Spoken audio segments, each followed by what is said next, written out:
From the floor of the CME Group, this is Danny Riley on today's cash close. I got to get it right this time.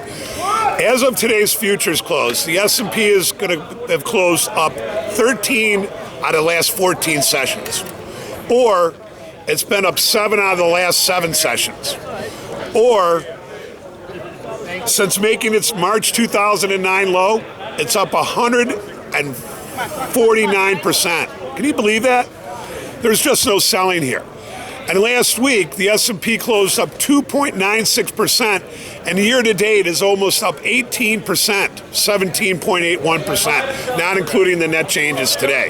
The high of the day in the S&P came in at 1679.40. Late in the day, the low came in at 1672.20 mid-morning, and last were 1677.20. We're up 6.9 handles. Total volume is super, super low. I don't even know that we're going to get 1 million minis traded today, and that's going to include Globex, which we had 150,000. Right now, we have 879,000 contracts. That includes Globex. This is unheard of. Now, total volume in the pit is 1.4 thousand. Let me check to see if anybody bought or sold any. Well, you know what? Our broker isn't even standing in the pit right now. But what I will do is I will show you something. This is what is it? Oh, they're saying on the cash close, Goldman bought 300. But this is the MEM. This is the MrTopStep MEM, and it's on an iPad. And I take this everywhere I go. And I suggest that you guys do too. But anyways, MOC, we had a measly 94 million to sell.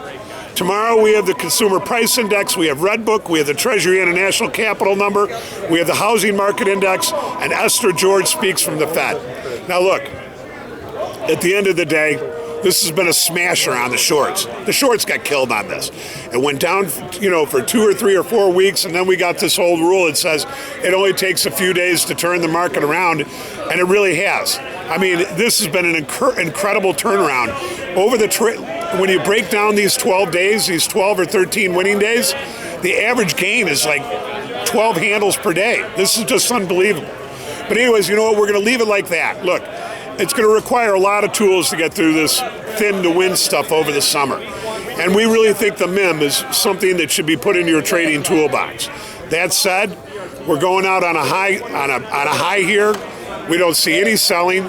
Crude oil popped up late in the day. The bonds are up 21. They're above 134, which is a decent comeback. We wanted to buy calls over there, and we missed that trade. But that said, you know what? The S&P is firm.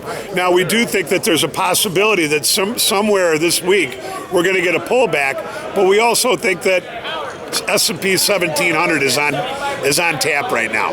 Do they do it tomorrow? Do they do it Wednesday? Do they do it Thursday? We don't know. But what we do know is generally it takes a couple days of back and fill before you go jamming up into those stops above the old highs up at 1680. You know what? We're going to leave it like that. Have a good day, and we'll see you tomorrow in the opening print.